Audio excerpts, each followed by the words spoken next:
Story about how my dad helped me save my own life from heroin addiction after he died, and how he is still with me today, middlemaning mediumship experiences through my psychic abilities that I help others with.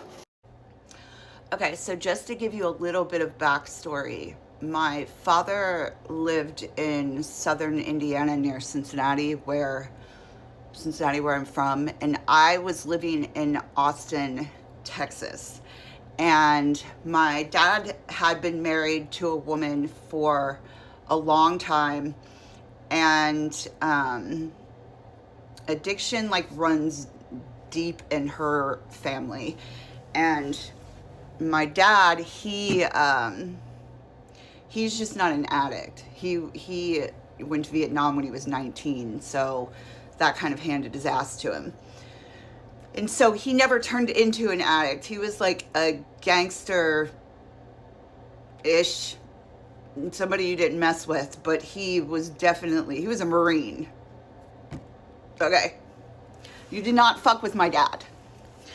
And so about, 2 years before he died, there was a period of time where I was talking to my dad every day, every other day. And then out of nowhere, I get this text from my father saying that he never wanted to talk to me again, and wishing me the best, yada, yada, yada. And I was a heroin and meth addict. I was an IV heroin and meth addict. And I had so much shit going on that I was just like, what? Okay, whatever. And I thought it was weird, but it came from my dad's phone. So I was like, okay, so I didn't contact him. So 3 days go by.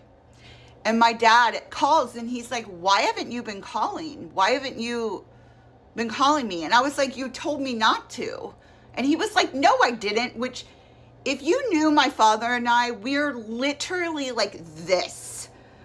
I was the last born. My dad and I were best friends, and I was just like him. We were so much alike. We'd sit down at the dinner table, and the stories that come out of both of our mouths, it's literally I was a manifestation of him, which is a whole other series of stories, which is why I keep my mouth shut with my kid most of the time, because I don't want my kid to manifest into what I was crazy when I was young. And so I still had the text message. So I screenshot the text message and I sent it to him. Well, it was my stepmother, and she lied to him. She said she didn't do it. So she got into my dad's phone, told my father, or acted like my father, and I think she was drinking, okay? I think she was drunk. She must have been. Who does that? It's crazy because she has a son that's my age that it's just mind-boggling to me. A step-parent should never be like that. They should never try to put a wedge in between someone and their kid. That is just crazy. So from that point on, I think my dad kind of checked out, because my dad isn't the kind of person who's gonna be in the same house with a liar, okay? That is no. We are Italian. We are strong people. We are not going to be in the vicinity in a house with somebody who's lying to us like that. That is just, I knew it too. And, he couldn't really do anything about it. So, but I believe he started to check out. And so there was this wedge from there. It's my dad couldn't help me. I was in opiate addiction, and he was obsessed with it. Obsessed with it. Like, if you go back and look at his, I know it's hard to watch somebody talk about something when they're crying, so hang on. Oh, no, wait, I can get over it. If you go back and look at his Facebook page, like, even up to the days before he died, he was obsessed with what I was going through, but he was unable to help me, largely because of her, is what I believe. Because he, I mean, literally, he was just like, if you come up here, it's going to be all kinds of problems, da-da-da. And mind you, I had not been home in literally 5 years. This is what happens when you're the scapegoat in a family. You can live thousands of miles away and everything still gets blamed on you. Even when you're not asking anybody for money, you're not asking anybody for shit. You're literally on the street prostituting yourself to survive and to upkeep a habit that is so, I mean, it is a spiritual lesson that if you're stuck in addiction, you just have to get through that shit and know that there's a reason that you're in it, and you've got to learn the lesson. But, so then nobody tells me that he's sick. 2 years goes by, and I knew I was never going to see my dad again. At one point, this was before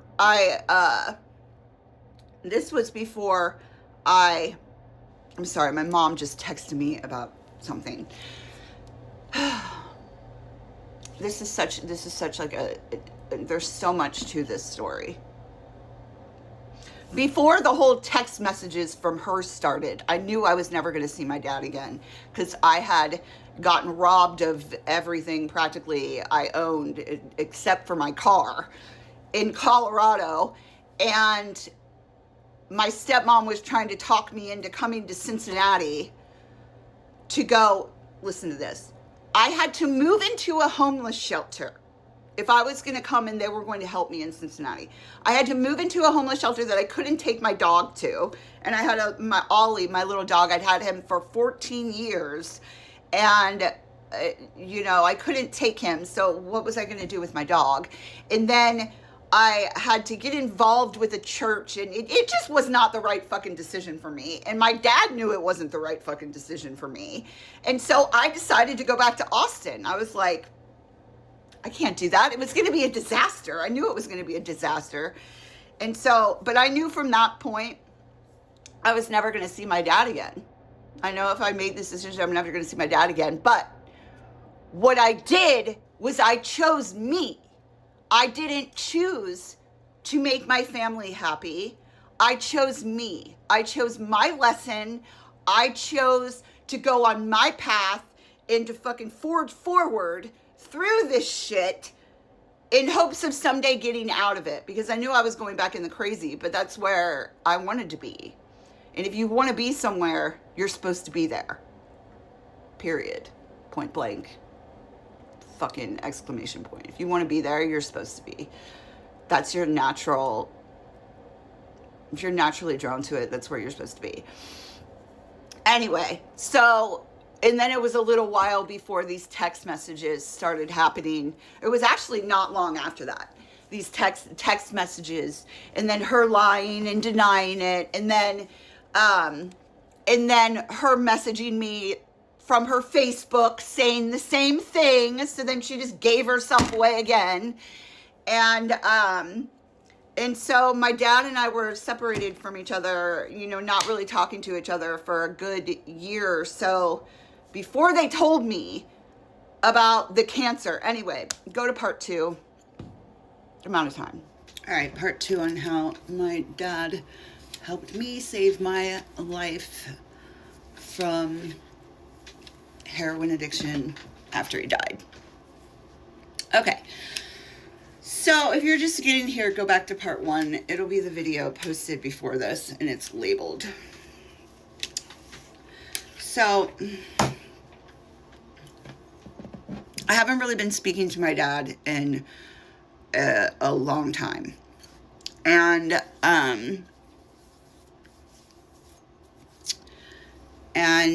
so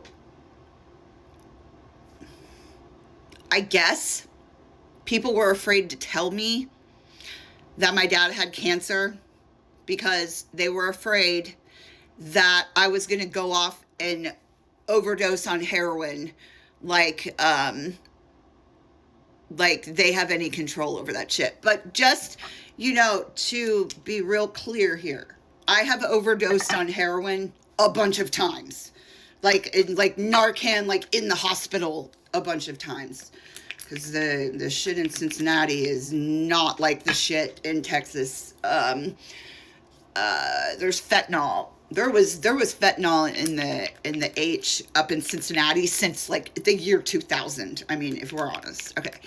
So, you know, which is another reason I couldn't be in Cincinnati, because I would get drunk and then, you know, end up down on the block getting heroin, and then, you know, drinking and heroin is deadly. And so, he finally tells me when he's stage 4, which they wouldn't tell me at first. They wouldn't tell me he was stage 4. And, you know, so my dad told me that I needed to come home for Christmas, and this was probably like in October when he's telling me this. And then my stepmom is like, yeah, it's probably a good idea if you come home, you know, and yada, yada, yada. We think he's going to be okay, but, you know, just to come home, whatever. So then when it gets time for them to help me, because my Jeep, I was having all kinds of car problems, like cars getting stolen, you know, like crazy shit was going on. And so my dad like wanted to help me with tires for my car so I could just drive my car up there. So then I thought that I fixed the tire issue on my car, and that, so I didn't need the money for the tires. I needed it for something else to do with my car or something like that. And my stepmom like flew off the handle. I'm not paying for your drug habit. Da, da, da, da, da. Like, I wasn't trying to get money for drugs. I knew how to get money for drugs. I was trying to get to my dad. So anyway, so now there's a complete communication breakdown, because this woman doesn't want me there. Okay. And so Christmas goes by, and my dad is in the hospital. He dies in the beginning of January. And, you know, the whole time she's texting me from his phone, you know, just completely inappropriate shit. You don't keep a child from their parent, especially when they're dying. But then also, I couldn't get to Cincinnati. I didn't even have an ID to get on the airplane. Okay. And, so, but that's neither here nor there. My mom did offer when he died. She was like, cause supposedly I wasn't allowed at the funeral because she was manipulating everything. And of course, turning my whole family, trying to turn my whole family against me to deflect the fact that she's the one who's fucked up. Okay. It's quite simple. So, but I chose not to go to my dad's funeral because my mom was like, you want to go to the funeral? I'll get your ass there. She wasn't, you know, my mom wasn't fucking around, and there was no way. I mean, I was going to be dope sick, yada, yada, yada. I'm a medium. I already knew that I was a medium. I don't really fuck with funerals, to be honest with you, because they're lightweight demonic, and, you know, I know that nobody ever really dies anyway. So I was like, I didn't need that. I didn't need to go to my dad's funeral.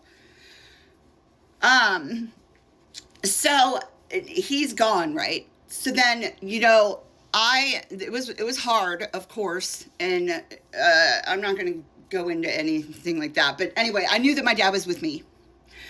So I had this friend this friend is now dead, okay? His name was John, and I was at John's house, and John was one of those people that when he got high, it was like, it was too much. Well, he's dead. So his tolerance was like really low. So when he would get high, he was completely checked out. Like, he was not in his body. He was not, he like could barely walk. Okay. So when things like this happen, it is possible for spirits to jump into your body. So I'm at John's house, and it's just me and John. And, you know, John was completely out of it. He was freaking me out is really what he was doing. He was being completely inappropriate. But then, so he's like nodded out, and I start to hear my father. Now, if you knew my father would always joke about, and my psychic stuff comes from my dad's. If it comes through a bloodline, it comes from my dad's side of the family. My dad was very, very psychic. He just didn't go into it, probably because he was scared, because he had a lot of fucking things following him around. Oh my God. Story for another day. Living in that man's house. You'd be lucky if you make it out of that house alive. You gotta be strong-minded for the amount of shit that was following my dad around, which I didn't figure out until later. But I start to, you know, like my dad makes certain noises. He made certain noises. And like a certain octave, a certain tone, which is completely different than my friend John, okay? So I start to hear my father trying to, like, jumping in to John's body to try and, like, get across that he was there. This is right after he died. I'm talking like within a week or two. And like these noises that I've been hearing my father make for my whole life were coming through John while he's like nodded out, trying to like come out of a nod, but, you know, unsuccessful. So then there was that. Okay. So my dad, to make a long story short, because this could go on forever, within a year, okay, I've been struggling with heroin addiction for over 20 years. Over 20 years. I don't know the exact number, and I'm not going to say here. It's like probably like 24 years or some shit like that. Like, I'm 43 now, but I finally got sober when I was 37. Got off heroin. I don't believe in, I mean, I haven't done heroin since then, but it's like, I don't believe in full abstinence. That is fucking stupid. Yeah, you shouldn't be shooting heroin, but cutting yourself off from everything is a recipe for disaster. It's a recipe for death, and it is a recipe for trapped energy that is going to come out in fucked up ways like narcissism, manipulation, you know, lying, all kinds of shit. It's just better to be honest with yourself and give your body what it wants and what it needs when it needs it. It's really my life philosophy. So I was sober within a year of my dad dying. Or is it was less than a year. It was less than a year. It was October 12th is when I finally went into the psych ward, 4.5 months pregnant, and never looked back. This is part 2. I'll probably do a part 3. Okay, part 3 about how my father helped me help myself overcome heroin addiction after he died. Okay, so I realized I didn't go into this, and to be honest with you, I don't know if it was less than a year after he died, or if it was a year, and then if it was a year and a half. It's kind of a blur back then. But when I went into like a deep heroin addiction, this is before my father died, years before my father died. You yes, I'd been doing heroin for over 20 years, but there was a point in like 2016 or 2015 where, you know, I was going for it. Like, I was going for the heroin addiction because yes, I'd been using heroin for a long time, but I wasn't to the status to where it was like I was a junkie. Okay. And I was like, I made a conscious decision to do it, and I didn't realize that it was going to be as hard to get off of that it was, because once I realized my purpose, and which I had to be in active addiction in order to be on such the outskirts of society and so numb to everything to find my purpose and to figure out that I was a medium, that I was psychic, that I wasn't fucking crazy, that everything I had been going through psychologically since I was young was because I was psychic. It wasn't because I was fucking crazy. And I didn't figure that out until I was reading cards for a stranger, and his wife, who had passed, was in my ear spelling her name out, and her name came out of my mouth, and then everything was just like, oh my fucking God, everything made sense. This was before my dad died.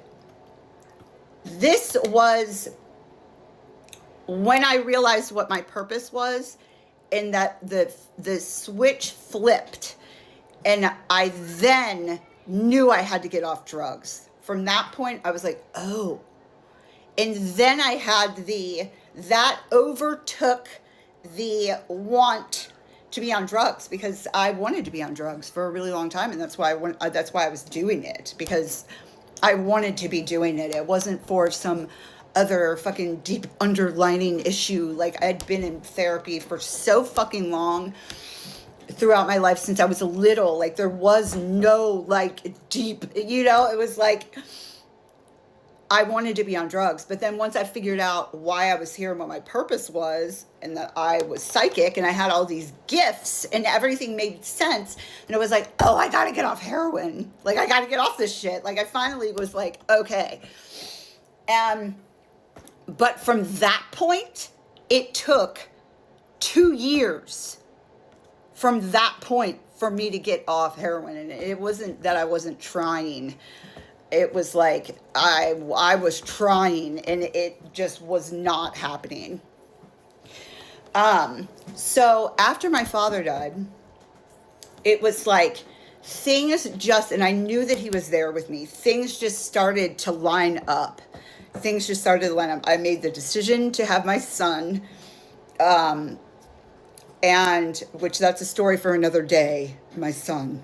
And then the universe, and of course my dad included, the universe literally helped me get to the point where all I wanted to do was get off drugs.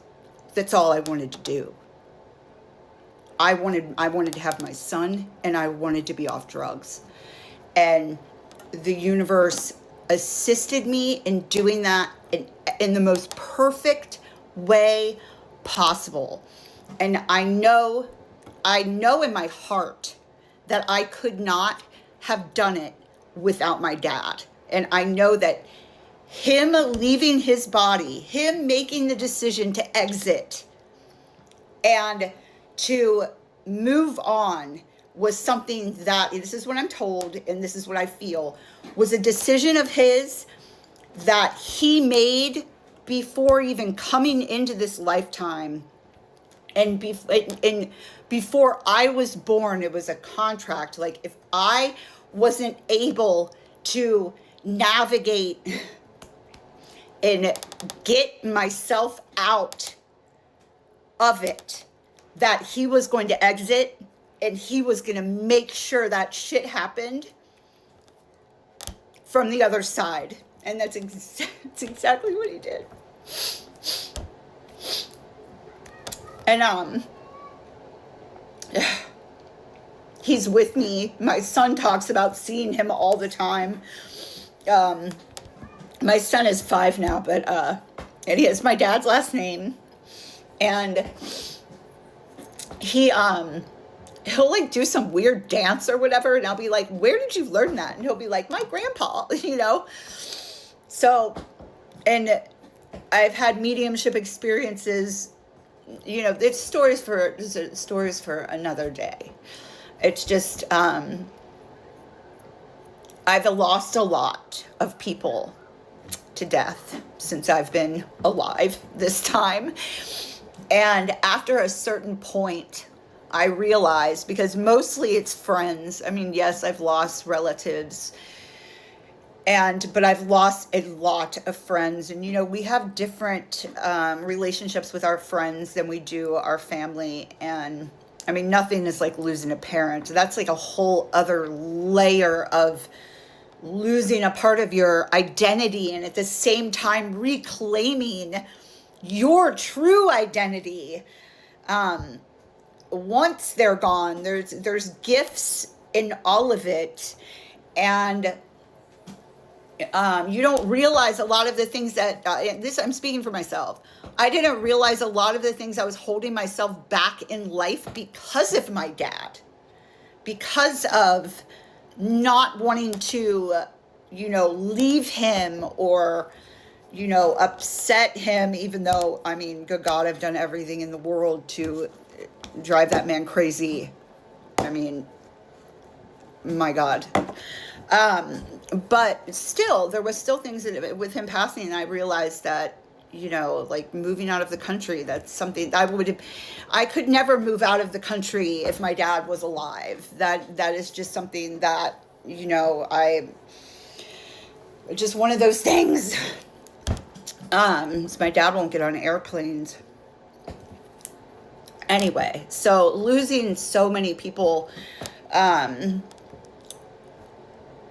finally just realized after like my third best friend died, well, second, I don't know if it was the second or the third, there's so many, that my psychic abilities were strengthening through every friend that passed away. It started with my grandfather. My grandfather was the first one to go. Well, my friend Adam died, and then Grandpa died, and then my best friend died after Grandpa, like right around the same time. My best friend and Grandpa died, but I know it was my grandpa first. My grandfather, and I've seen a pattern with this too with other people, grandfathers are a huge part of people's psychic development from the other side. It's not just me. I've talked to tons of people, of course not, but many people who their grandfathers play a huge role in their psychic development from the other side. My best friend Clint played a huge role in my psychic development because I was so broken from him being gone. I knew that I could find him in the astral realm. So, and I was going out of my body naturally, and I was so scared to do it on command and you know, consciously. But when he died, it took away all that fear. When I laid down, I was laying down to go out of my body and to find Clint, and nothing was going to stop me. And I mean, it just keeps growing from there. I mean, people die in our lives for us to evolve consciously more. And they're all on the other side helping me. They're all still around me. They're like my little angel army. It's wild. Anyway, if anybody wants me to go more into this, just let me know. If you have any questions, just stick that shit in the comments. All right, bye.